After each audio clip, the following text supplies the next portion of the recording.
It was fall on the island of SODOR, and the wind began to pick up speed.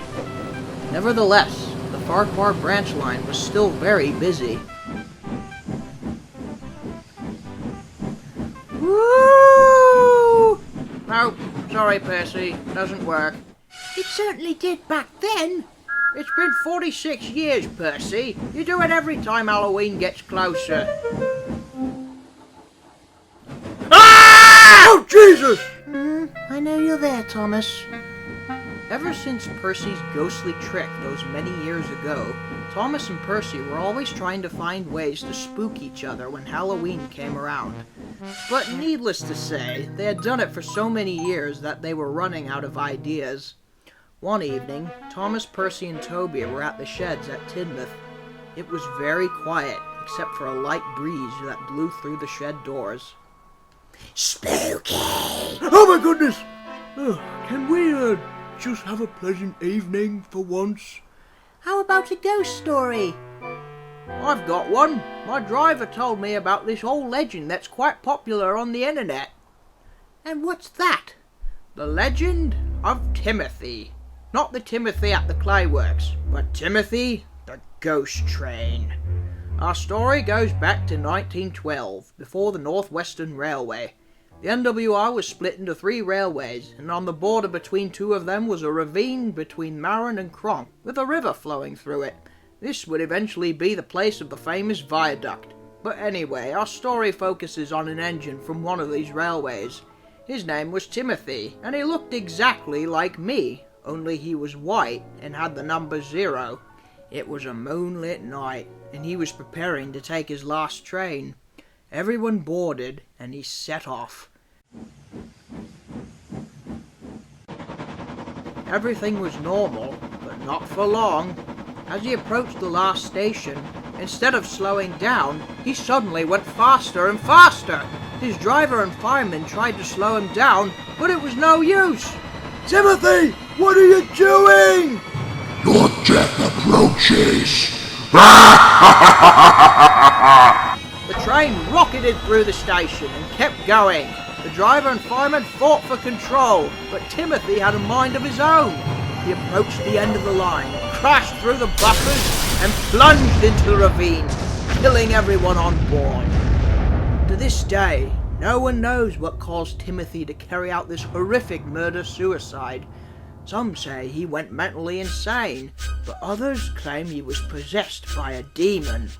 And nowadays, they say, on the date of his crash, he runs again as a warning to others, plunging into the gap, shrieking like a lost soul.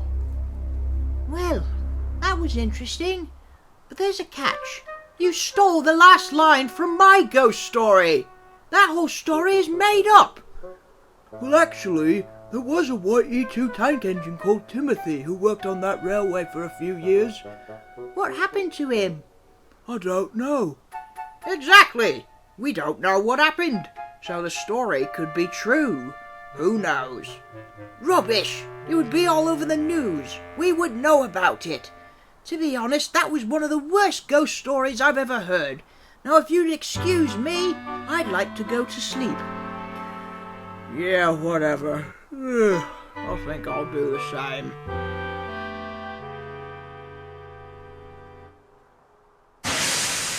What the? Huh? Hello? Is anyone there? Percy, that better not be you. I don't know. I must have dreamed of that. Ah! Sheesh! What a rotten night! The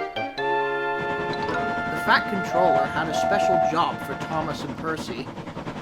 After your last trains, I want you two to get a freight train ready at Farquhar so Stanley can take it at the crack of dawn. But be careful, it's supposed to be quite misty tonight.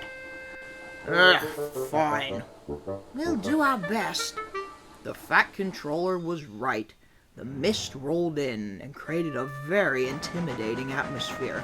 Thomas and Percy made their way up to Farquhar. Oh my god, what's that? Sorry, Thomas, not falling for that. Damn! Right, let's get this over with so I can go back to the sheds. Why? Because I hate it when it's all like this, all misty and spooky. Don't tell me you're scared, Thomas. I am not. We'll see. The engines were just about to start arranging the trucks when they heard something. Who was that? I have no idea. I've never heard that whistle before. Who's there? All right, very funny. I'm not falling for this. Neither am I.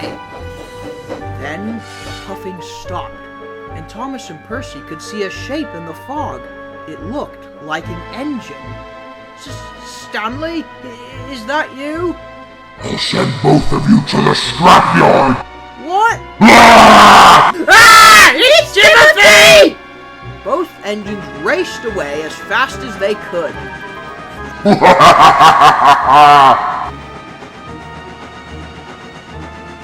The engines were so frightened that they didn't see Mavis coming in the opposite way. Look out!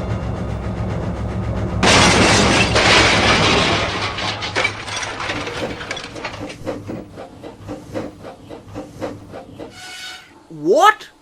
Toby! Oh, sorry. I didn't mean to cause you to crash. You rotten wooden outhouse on wheels! I say, you two were really freaked out. What did you think of the eyes? My driver hooked up 2 red lamps to the front of the tanker. How the hell did you do the voice? My driver has a loud megaphone. I'm going to kill you! And what about the whistle? My driver brought his pneumatic tank on board, and he was able to make the sound using pipes. So this is what you two were running away from. Yeah, sorry. The Fat Controller was not too pleased with the incident. Feeling bad for what he had caused, Toby offered to arrange the trucks while Thomas, Percy, and Mavis were hoisted back onto the tracks. The Fat Controller had a stern message for the 3 engines the next day. Now, about this engine, Timothy. The whole story about his suicidal rampage is 100% false. He simply left the island after being sold to a railway on the mainland. Oh, I see. So where did that whole bogus story come from? It came from someone on the internet who didn't have anything better to do, and it was made to seem like it actually happened.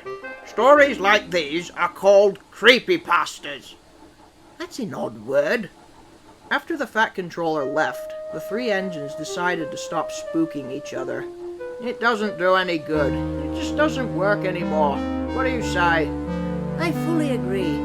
But how about, instead of spooking each other this Halloween, how about we team together and try to trick those big engines?